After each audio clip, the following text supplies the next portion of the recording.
പെൺകൊച്ചിന്റെ ഒരു കാര്യം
എന്താടി ഇന്നൊരു സുഖിപ്പീര ചേട്ടാ, എനിക്കൊരു കാര്യം പറയാനുണ്ട്.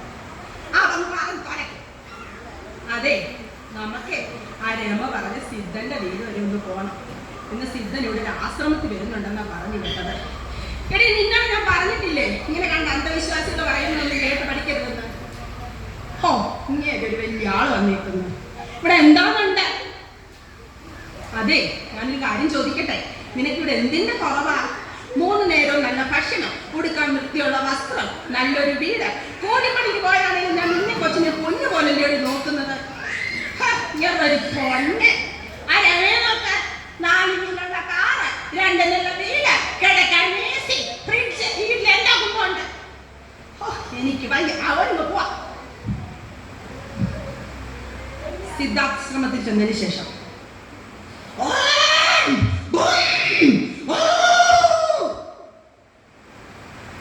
ആരാണ് ഇവിടെ? അകത്തേക്ക് വരൂ.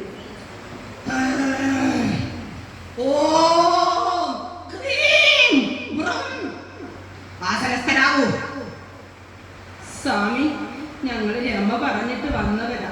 ഞങ്ങൾക്ക് ഭയങ്കര സാമ്പത്തിക ബുദ്ധിമുട്ടാണ്. ഞങ്ങൾക്കൊരു മകളുണ്ട്, അവളെ ഞങ്ങൾക്ക് പഠിപ്പിച്ച് ഡോക്ടറാക്കണം. പിന്നെ ഒരു 2 നില വീട് വെക്കണം, കാറ് വാങ്ങണം. സ്വാമി, ഇതിനൊക്കെ ഞങ്ങളെ സഹായിക്കണം.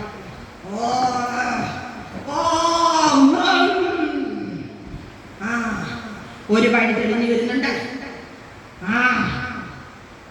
പറഞ്ഞാല് സ്വാമി, അവിടുന്ന് പറയും പോലെ ഞങ്ങൾ ചെയ്യാം. ഒരു നിങ്ങളുടെ ഭവനത്തിൽ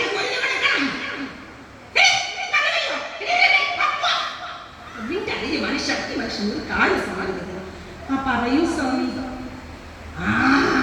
ബാലികയെ കുരുതി കൊടുത്താൽ നിങ്ങളുടെ എല്ലാ കഷ്ടപ്പാടും അതോടെ മാറും. സ്വാമി, ഞങ്ങൾ എവിടുന്ന് പോയി ബാലിക? ഞാൻ എന്റെ ഉപാസനാമൂർത്തിയോട് ചോദിക്കട്ടെ.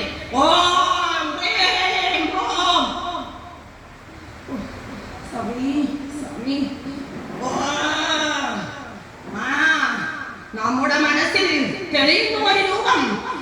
നിങ്ങൾക്കൊരു മകളല്ലേ? നമുക്ക് അവളെ കുരുതി കൊടുക്കാം.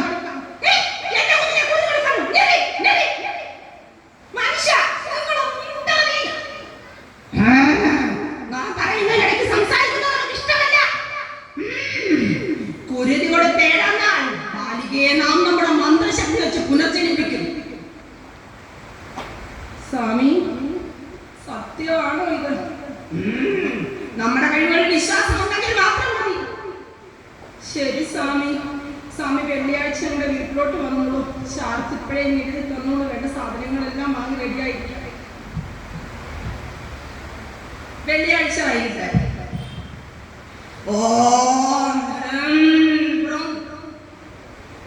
സ്വാമി വന്നാലും പൂജാമുറിയിലോട്ട് ഇരുന്നാലും. ഉണ്ണിമോളെ, മോളെ ഇന്ന് വന്നേ. അമ്മ ഒരു കാര്യം പറയട്ടെ. മോളിതാ ഈ ചുവന്ന പട്ടുപാവാടൊക്കെ സുന്ദരിയായിട്ട് വന്നേ. മക്കളെ കാണാനേ ഒരു മാമ വന്നേക്കും. ആ അമ്മേ കൊണ്ടുവരാം. അവളെ ഈ പീഠത്തിലേക്ക് ഇട്ടു.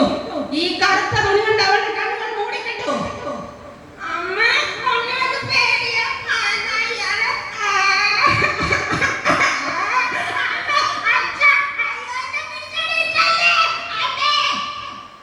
മക്കളെ അവിടെ ഇരിക്കാൻ അമ്മ ഒരു കാര്യം പറഞ്ഞല്ലോ. മക്കളോട് ഇരുന്നേ.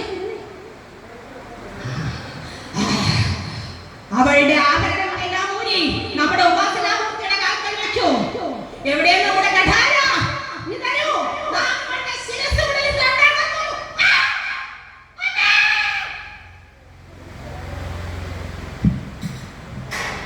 7 ദിവസങ്ങൾക്ക് ശേഷം എടി രമേ, ഞാൻ ഇന്ന് നമ്മുടെ സിദ്ധന്റെ ആശ്രമത്തിൽ പോയി. അവിടെ ചെന്നപ്പോഴേ ആശ്രമമൊക്കെ അടഞ്ഞു കിടക്കും. അവിടെ നിന്ന് ആരുമില്ലെന്ന് അറിയാൻ കഴിയും. ഓ, നിങ്ങളൊന്നും മിണ്ടാതിരിക്കേണ്ട മനുഷ്യൻ. എല്ലാം സംശയം. ഇങ്ങനെ എന്ത് ശരിയാകും? ആ സിദ്ധൻ പറഞ്ഞില്ലേ 7 ദിവസം കഴിയുമ്പോൾ എല്ലാം റെഡിയാകുമെന്ന്.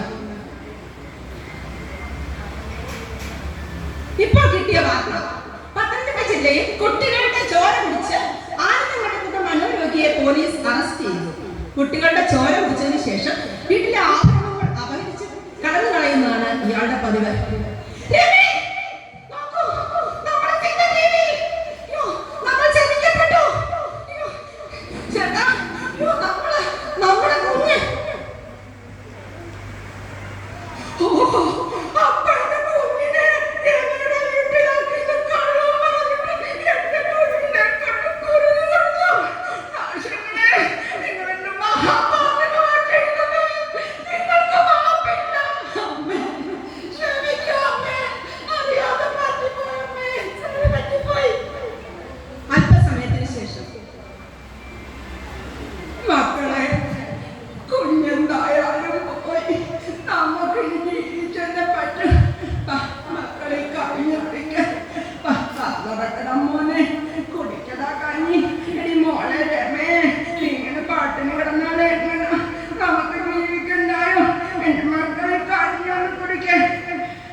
പ്രിയമുള്ളവരെ, ഇത് ചിലപ്പോൾ ഒരു സാങ്കല്പിക കഥയാകാം.